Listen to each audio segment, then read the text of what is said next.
Olá, meu amigo, minha amiga, seja muito bem-vindo, seja muito bem-vinda a mais um vídeo aqui no canal Marco 10 Clássico do YouTube. Se você ainda não é inscrito ou está chegando pela primeira vez, já fica o convite, não deixe de se inscrever, deixar o seu like, ative o sininho de notificações para não perder os novos vídeos, compartilhe o vídeo com seus amigos e também comente por aqui. Bom, é sempre difícil para mim fazer vídeos de pós-jogo depois de derrotas duras, pesadas, que me fazem ficar angustiado, que me fizeram até ir lá lavar uma louça antes de fazer o vídeo aqui. Já é o terceiro ou quarto vídeo que eu tô gravando, tá difícil, como deve estar difícil na casa da maioria dos brasileiros que torceram para o Brasil, se é que eles foram maioria hoje, depois de tanta maluquice que eu andei lendo aí nas redes sociais ao longo da semana. Mas, enfim, já até falei sobre isso aqui em um outro vídeo também. Fato é que eu estou triste.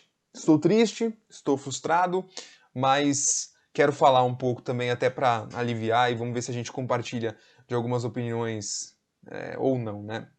Bom, vou fazer uma análise aqui mais ou menos completa, espero que seja boa, espero que você goste, espero que seja legal. Vou começar falando do que envolve o extracampo nessa Copa América.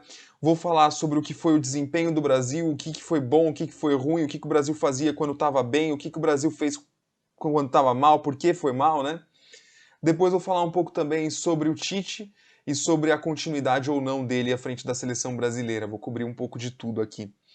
Primeiro, vamos falar sobre a arbitragem. Por que é que eu estou questionando a arbitragem no jogo de hoje? Quais são as minhas indignações? Primeiro, não existe dar aquele cartão para o Fred aos 2 minutos em jogo. Não existe. Porque eu vivi aquele sentimento dentro do estádio, dentro da Neoquímica Arena, que na época se chamava ainda Arena Corinthians, em fevereiro de 2020, no último jogo que eu assisti no estádio de futebol, quando o Néstor Pitana deu um cartão semelhante a esse para o Pedrinho, e 30 minutos depois o Pedrinho seria expulso daquele jogo decisivo pela pré-Libertadores contra a equipe do Guarani do Paraguai. E os jogadores adversários faziam faltas semelhantes ou piores àquela e não eram amarelados. Isso se chama árbitro tendencioso. Assim como a maioria dos árbitros sul-americanos favorece times argentinos na Copa Libertadores da América, o árbitro de hoje favoreceu sim a Argentina nos critérios de faltas e cartões e tirou o jogador mais importante do meio-campo da seleção brasileira hoje, que era o Fred, do jogo aos 2 minutos de jogo por uma falta que não houve cartão em faltas semelhantes para o time adversário. Ponto. E leia-se não houve cartão, especialmente para o Depou, que foi o dono do jogo, né, que fez uma partida assombrosa, o meio-campista argentino. Ao passo em que o Fred ficou amarelado e não podia mais ir firme nas disputas, fechar de fato os espaços dos argentinos, função que ele tinha, já que o Casemiro protegia mais, o Depou foi jogando solto e batendo o tempo todo. Inclusive quase arregaçou o Neymar logo no começo do jogo, foi batendo e só foi receber cartão amarelo lá no final do segundo tempo. Uma vergonha esse tipo de postura da arbitragem. Então, em critério de falta, em critério de cartões, e aquele acréscimo do segundo tempo, que foi aquilo, minha gente? O que foi aqueles 5 minutos de acréscimo com a Argentina picotando o segundo tempo inteiro? Eu fiz as contas aqui, mais 2 minutos no mínimo que nós tivemos de paralisação dentro dos acréscimos e o árbitro uruguaio termina o jogo faltando 10 segundos para acabar num ataque promissor do Brasil. Vergonha! Vergonha a arbitragem. Ah, mas não deu nenhum pênalti para a Argentina, não falhou nos gols, no lances capitais e tal. Parênteses aqui, tá? Parênteses. Porque eu tenho certeza que o seu time no Campeonato Brasileiro já foi prejudicado em lances ou então já teve gols anulados em imagens idênticas à que a gente viu hoje no gol do Di Maria. Com aquele tronco à frente de um jogador de ataque, aquele pé atrás do jogador da defesa e o VAR dava impedimento com o tronco à frente do jogador argentino. Dá uma olhada nessa imagem que você está vendo aí, dá uma olhadinha nela. Essa imagem foi de Brasil e Venezuela. 1-0 para o Brasil nas eliminatórias para a Copa do Mundo agora, jogo que aconteceu no Morumbi. Esse lance foi marcado impedimento da seleção brasileira, foi um gol do Brasil em que antes da origem, né, na origem do lance, o Renan Lodge foi anotado esse impedimento aí. E agora dá uma olhada nesse lance do Di Maria, no jogo de hoje.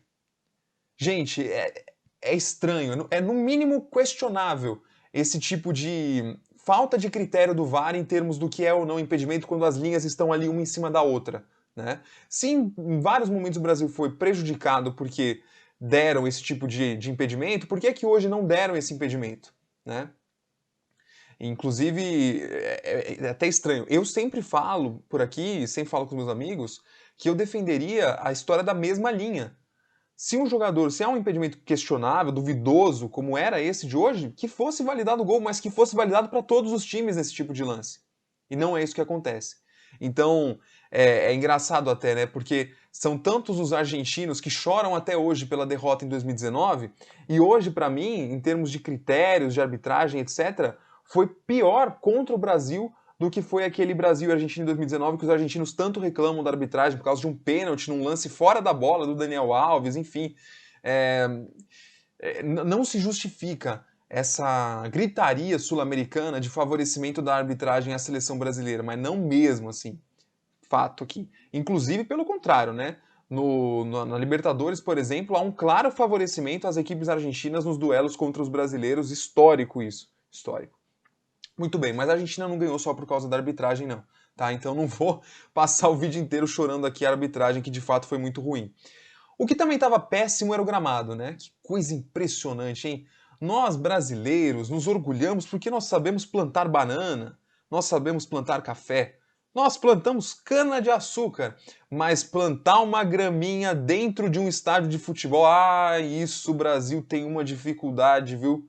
Olha, tá para nascer país novo no mundo que tem uma média de gramados tão ridícula quanto é a média dos gramados no território nacional. Aqui no Brasil, para falar bem a verdade, você tem 3 bons gramados na Série A do Campeonato Brasileiro. O gramado do Corinthians, na Neoquímica Arena, o gramado do São Paulo, no Morumbi, e o gramado, pasme, da Chapecoense na Arena Condá. Todos os outros são um lixo a qualidade dos gramados por aqui. E aí, tem gente que vai exigir o nível de jogo que tem o nível médio de uma Eurocopa, com os gramados lá da Europa. Aí eu te pergunto, imagina um padeiro, você exigir que tenha um pão maravilhoso vindo aquele pão da padaria, se não tem uma farinha. Não tem farinha, mas você quer que o pão seja tão bom quanto é aquele pão tradicional. É isso. O Brasil jogar nos gramados que ele joga por aqui e se exigir o mesmo nível de jogo da Itália, da Inglaterra, da Espanha, é esse tipo de absurdo que existe. Só se pode cobrar um bom nível de futebol aqui na América do Sul, aqui no Brasil, a partir do momento em que os níveis dos gramados melhorarem. É isso. Então acho que aí é um outro ponto muito importante. É incrível, né? Porque o Maracanã ficou quase 2 semanas fechado para lá reformarem o gramado, né? Fizeram uma parceria com a Souvenir, com a Sherwin Williams, com a outra lá, a Coral, e tinta, né? Porque a camisa dos jogadores toda manchada de verde, né? Você vendo a imagem na televisão, olha que bonito o gramado verdinho, né? Mas tá meio esquisito esse gramado verde, né? A bola tá vindo pingando dos jogadores, tem alguma coisa errada aí, né? Que patético, cara. Que vergonha a condição dos gramados no Brasil. Vergonha mesmo. Bom, passada essa parte aqui, vamos falar um pouquinho de nível de jogo. O que é que deu certo para o Brasil nessa Copa América e o que é que não deu? Quando é que o Brasil jogou bem a Copa América? O Brasil jogou muito bem o segundo tempo contra o Peru na fase de grupos e o primeiro tempo contra o Peru na semifinal. Quando o Brasil jogou razoavelmente bem, no jogo contra a Venezuela, 90 minutos mais ou menos similares, jogou razoavelmente bem, né? Contra a Colômbia, o segundo tempo, o Brasil jogou razoavelmente bem também, e acho que foram esses os principais momentos, né? O que deu certo nesses momentos? Primeiro, posicionamento do Fred numa linha avançada. O Brasil, nesses momentos, se desenhava no ataque como um 4-1-4-1, porque o Casemiro ficava mais na frente dos zagueiros e ajudava mais na construção, mas o Fred tinha liberdade tanto para conduzir quanto para se associar até o último terço do campo. Não pisava na área, não é aquele cara que vai, né, pisar muito na área, mas é um cara que ajudava mais na construção até o último terço e gerava alternativa de passe, linhas de passe por ali. O que mais dava certo nesses momentos, né? Dava certo o Neymar atuando como arco e como flecha, né? Um termo que se popularizou até pelo Tite aí, ou seja, o Neymar alternando entre ser um articulador no entrelinhas e atacar o espaço às costas dos zagueiros, né? E ali quem é que ocupava quando o Neymar atacava esse espaço? O Paquetá, né? O Paquetá também alternava entre arco e flecha, por isso dava essa profundidade em alguns momentos que permitia ao Neymar ser um jogador mais articulador. O que dava certo também era quando o Brasil tinha o Richarlison atacando espaço às costas dos defensores, né? Hoje foi assim, por exemplo, quase saiu um gol, saiu um impedido, né? Esse daí o VAR atuou direitinho e o outro quase saiu, o goleiro fez uma grande defesa, o goleiro argentino, que aliás foi o melhor goleiro da Copa América com alguma sobra, né? Especialmente pelo que fez na disputa de pênaltis contra a Colômbia. Bom, muito bem, isso foi o que deu mais certo. O que é que deu errado? Quais são os principais problemas em termos de nível de desempenho da seleção brasileira? Primeiro, acho que a grande questão é a falta de criatividade. Eu não acho que o Brasil cria pouco. Eu acho que o Brasil cria sem regularidade ao longo dos jogos. O Brasil não cria boas chances de gols 90 minutos. O Brasil cria muito em 30 minutos, muito em 20 minutos, mas passa o resto do jogo meio moroso, né? Aquela cara meio morosa. E isso passa por talvez uma falta de aspectos coletivos, sim, mas muitos aspectos individuais também. O Brasil não tem uma geração muito brilhante, não. Eu vou falar um pouco sobre isso daqui a pouquinho. Mas o que dava errado, né? Dava errado o Fred próximo do Casimiro, sem participar das jogadas, a bola muito nos pés dos zagueiros e a falta de opções de passe gerando pelas laterais. O Brasil sem um articulador dava errado, só com Casimiro e Fred jogando numa linha de 4 à frente com Neymar, Richarlison, Firmino e Gabriel Jesus, dava errado. O Everton Cebolinha pelo lado direito não foi uma grande escolha do Tite, uma grande ideia, né? Também faltava jogadores com as características do Gabriel Jesus para fazer essa mesma função. Então, isso também foi um ponto negativo. O Renan Lodge hoje, nessa Copa América, não foi uma grande Copa América do Renan Lodge, né? O Fred atuando numa linha à frente implicava no lateral esquerdo ficando um pouco mais, né? Com o Renan Lodge à disposição, a ideia do Tite foi usar o Renan Lodge como quinto homem e empreender um pouco mais o Fred. Mas o Renan Lodge não fez uma boa Copa América, não conseguia vencer o 1 contra 1, né? Dificilmente conseguia bons cruzamentos, ele que é um excelente cruzador. Não conseguia muitas associações também aí a falta de qualidade dos gramados prejudicava essas tentativas de triangulação do Brasil pelos lados, né? Isso em todos os jogos. E, enfim, o fato é que o Renan Lodge recebia algumas bolas, até estava bem posicionado, mas tinha dificuldade de dar progressão, dar continuidade às jogadas aberto na amplitude pela esquerda, né? Então, não foi uma Copa América legal do Lodge também.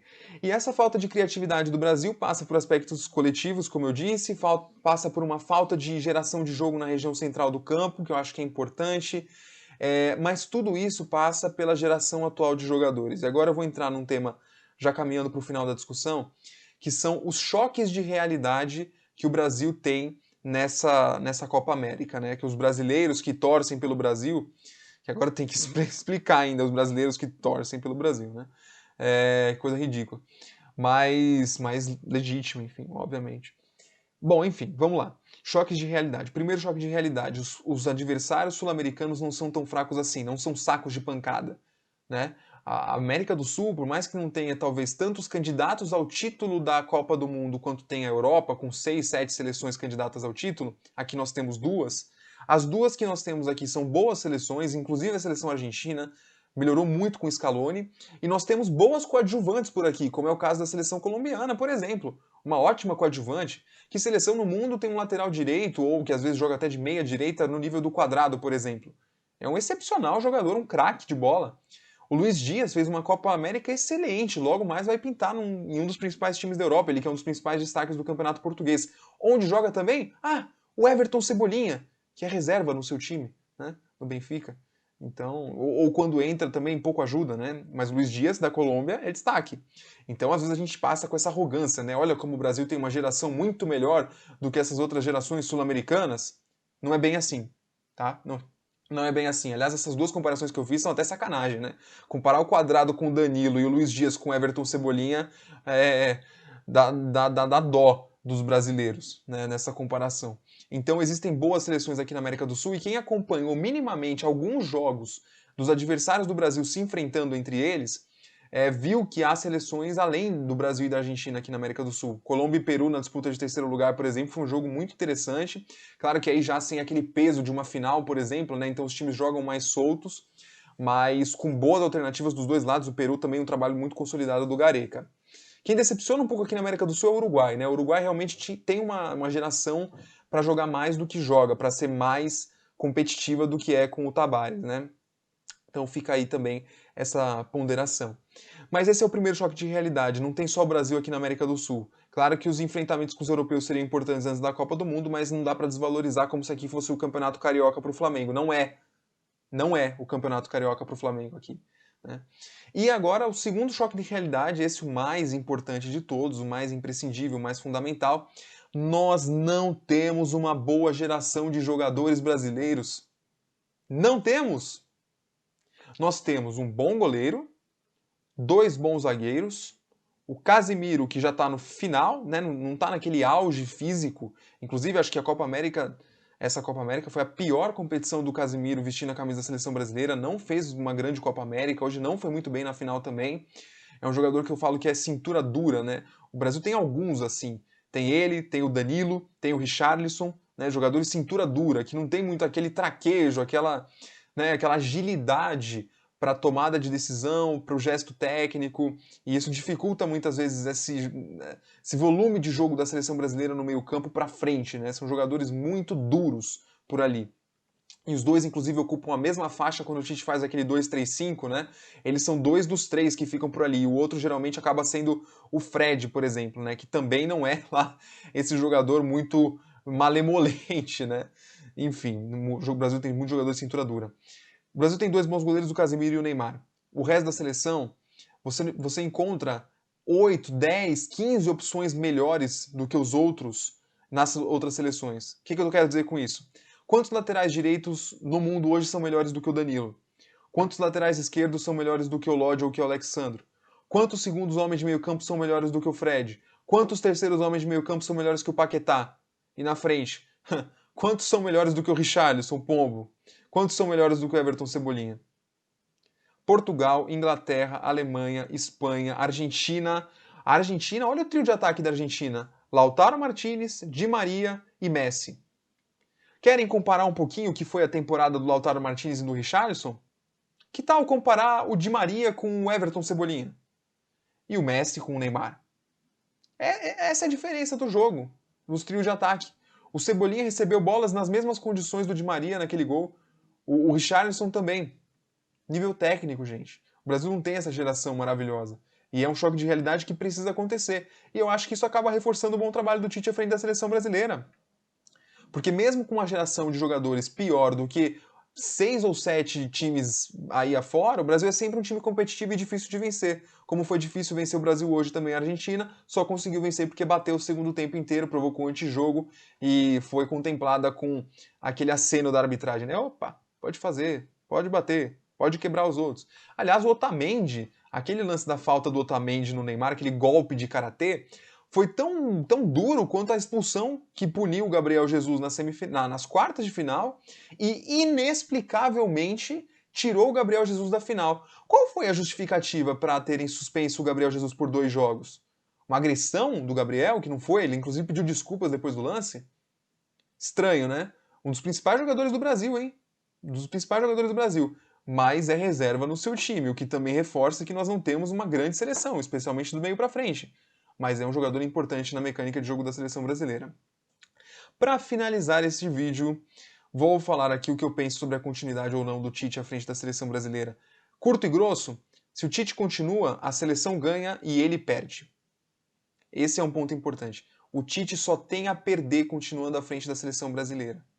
Só tem a perder. Porque as chances dele ganhar o Mundial são baixas.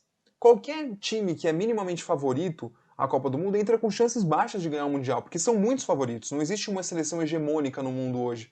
São ali umas 8 cartas marcadas, Argentina e Brasil, e mais 6 da Europa. Né? E o Tite, me parece, ele vai se corroendo com esse ambiente péssimo da seleção brasileira, da CBF, de tudo que acontece internamente por ali, da qualidade dos gramados, etc. A impressão que eu tenho é que o Tite ele vai se deteriorando com a seleção brasileira. Né? Se ele tivesse hoje em qualquer clube europeu, em qualquer clube aqui do Brasil, mas eu acho que ele teria um mercado na Europa farto, até porque o nível de admiração dos outros clubes, dos outros treinadores por ele já é publicamente grande, né? Ele teria muito mais condições para desenvolver um grande trabalho. Pô, eu fico aqui sonhando, cara. Não sonhando, porque o meu sonho mesmo seria ver o Tite campeão da Copa do Mundo. mas eu fico aqui sonhando com o Tite numa Roma da vida, numa Inter de Milão, ele que gosta tanto de falar italiano e tal, tem origem italiana, né? Até mesmo num Barcelona, num Real Madrid, o Tite tem condições de treinar qualquer time do futebol mundial hoje em dia. Ele está perdendo o tempo de carreira dele à frente da seleção brasileira. Mas eu ainda acho que ele é, obviamente, o melhor nome para comandar a seleção. Espero que ele continue, espero que a CBF dê continuidade ao trabalho dele e que a seleção consiga encontrar alternativas, encontrar jogadores melhores, né? Que a geração brasileira que vem aí pela frente seja melhor do que essa, que não é uma grande geração, né? E que as pessoas de fato finalmente entendam essa, essa angústia pelo título da Copa do Mundo, por essa imaginação de que o Brasil é uma seleção soberana no mundo, que tem os melhores jogadores. O Brasil nem está mais exportando jogador para a Europa, gente.